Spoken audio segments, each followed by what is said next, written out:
Hello, friends, and welcome back to my channel. I hope you all are doing really well. मैं अश्विनी और आप लोगों का बहुत बहुत स्वागत है मेरे चैनल पे। आशा करती हूँ कि आप लोग बहुत अच्छे होंगे। तो मैं ये कहना चाह रही थी कि मुझे अब अपने लाइफ का, अश्विनी के लाइफ का कुछ छोटी सी पन्ने खोलने का टाइम आने वाला है मेरे लाइफ का, क्योंकि मेरे 1K सब्सक्राइबर होने वाले हैं। इससे पहले मैं आप लोगों को बता दूं कि आप लोग सोच रहे हो कितना सज धज के क्यों बैठी है। तो मैं इसलिए बैठी हूँ क्योंकि मैं शॉर्ट्स बना रही थी और मुझे कैमरा फेस करना, एक्टिंग करना, डांसिंग करना बचपन से ही बड़ा शौक था बाबा, बाय गॉड। पर मुझे ऐसा कुछ प्लेटफॉर्म ही नहीं मिला, क्या करती। पर हाँ, यूट्यूब का सहारा था। मेरे हस्बैंड मुझसे जब शादी किए थे, 2017 में हमारी शादी हुई थी, तो उसके बाद से वो मुझे कहने लगे थे कि तू कर, इस पे कर, तू आ, यूट्यूब पर आ, तू हिम्मत कर।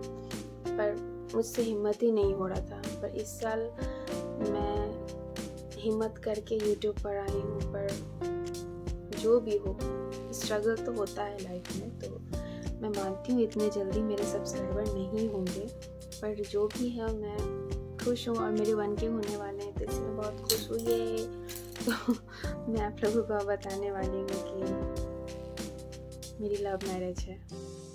अश्विनी के लाइफ का ये सबसे बड़ा पन्ना है कि ये लव मैरिज है मेरी। मैं शादीशुदा हूँ।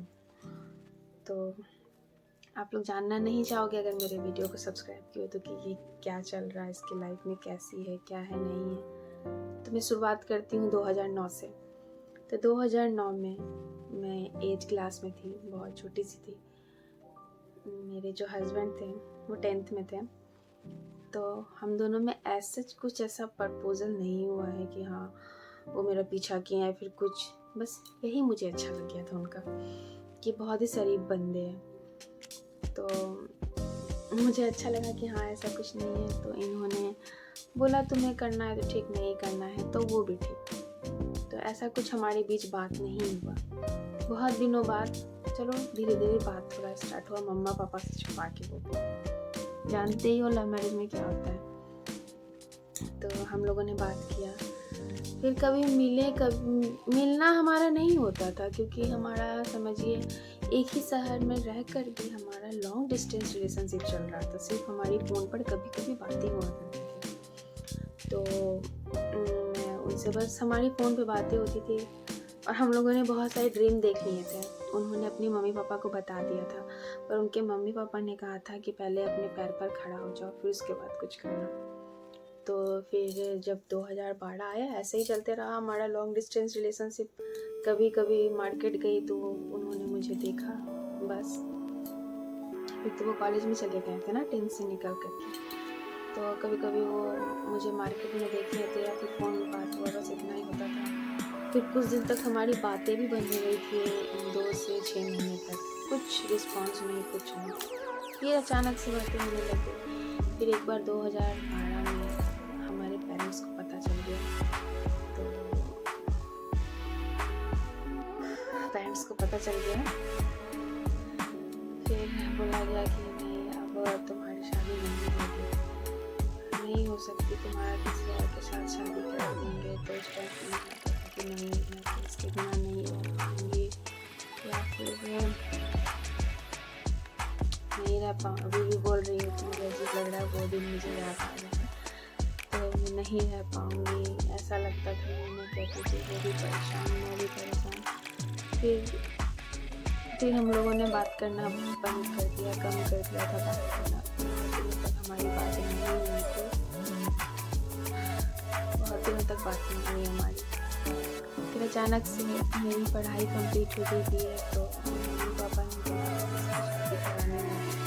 तो मुझे नहीं करनी थी अभी शादी, मुझे करनी थी नहीं, से मैंने उनको बोल रखा था प्लीज़ आप कर लेंगे, जल्दी से कुछ करो ताकि हम लोग पापा मम्मी से बात कर पाए।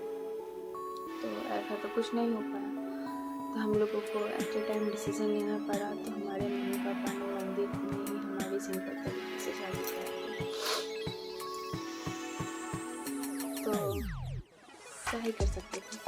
फिर वो लोग रूठ गए, मेरे मम्मी पापा लोग।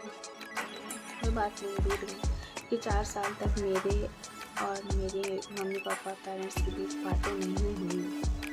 मेरे सच बातें बिल्कुल नहीं हुई। उस हालात में मेरे ससुराल वालों ने, मेरे सास ससुर, मेरे भैया भाभी, मेरे हस्बैंड को बताया, उन लोगों ने बहुत सपोर्ट किया, मुझे समझाया, अच्छे से रखा, बहुत ख्याल रखा मेरा। और मैं बहुत ही डिप्रेस रहती थी। सबके पेरेंट्स से मेरे पेरेंट्स नहीं आए। तो 4 साल तक मैं घर से बाहर नहीं निकली थी, कहीं भी नहीं गई थी, मैं कुछ भी नहीं किया था। पढ़ाई लिखाई सब छोड़ दिया था मैंने 4 साल तक। सब मुझे बोलते थे क्यों अपनी पढ़ाई पे पड़ी हुई हो, मत छोड़ो मत छोड़ो। बहुत मुश्किल से मैंने खुद को संभाला। फिर तबीयत मेरी बहुत ही ज़्यादा ख़राब हो गई थी, बहुत ही ज़्यादा। मैं डिप्रेशन में जा रही थी, मुझे एंग्जाइटी होने लगी थी। लास्टली मेरी सासू माँ ने कहा नहीं, अब ऐसे नहीं चलेगा, तुम अपनी मम्मी से बात करो। तुम कितना दिन तक चुप रहोगी, माँ बाप थोड़ा सा डांटेंगे फिर मनाएंगे।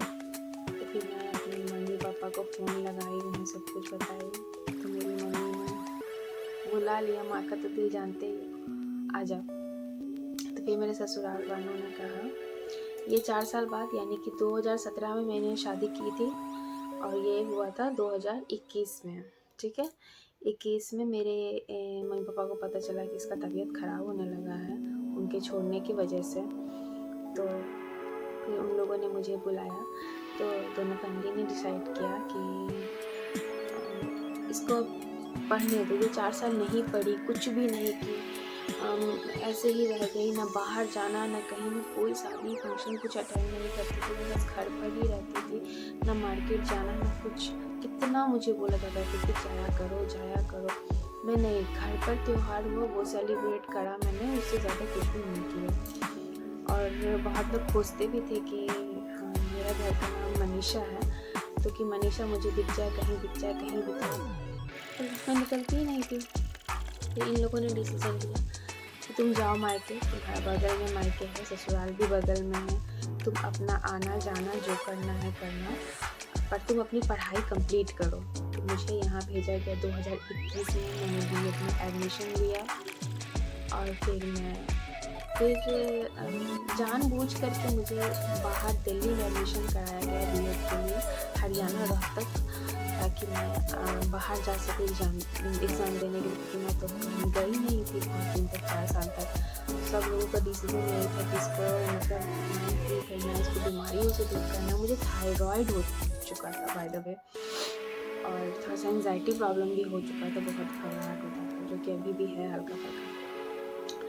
तो ये सब होने के बाद फिर मैं मम्मा के पास रहने लगी, अपनी मम्मा के पास। मेरे हस्बैंड अपने मम्मी पापा के पास रहते हैं, उनका अपना शॉप है, बिजनेस है उनका, वो उनके साथ उनमें मदद करते हैं। बाकी वो साइड से अपना लगे हुए हैं करियर बनाने पर। तो हमारी कुछ ऐसी एज भी नहीं है जो कि हम लोग बहुत ज़्यादा टेंशन लें। तो बस मेरी बीएड अभी जस्ट इस ईयर कंप्लीट हुई है और मैं अभी सीटेट का फॉर्म भर रही हूँ। ये हो जाए तो फिर आगे मैं सोचूंगी मुझे क्या करना है। फिलहाल मैं ट्रेनिंग पीरियड में हूँ, मैं स्कूल ज्वाइन कर चुकी हूँ, मैं जॉब कर रही हूँ वहाँ, प्रोफेशनल जॉब की वीडियो डाली थी पिछले बार। आप लोग कमेंट करके बताना कि हाँ आपको अपने शादी का वीडियो जैसा भी है, जो भी है, शेयर करूँ या ना करूँ, आप लोग मुझे बताना। तो अब मैं इस वीडियो को ज़्यादा लंबा ना करके आप लोगों से विदा चाहती हूँ। थैंक यू सो मच, आप लोगों ने इतना देर मेरी वीडियो को वॉच किया। थैंक यू मुझे सब्सक्राइब करने के लिए।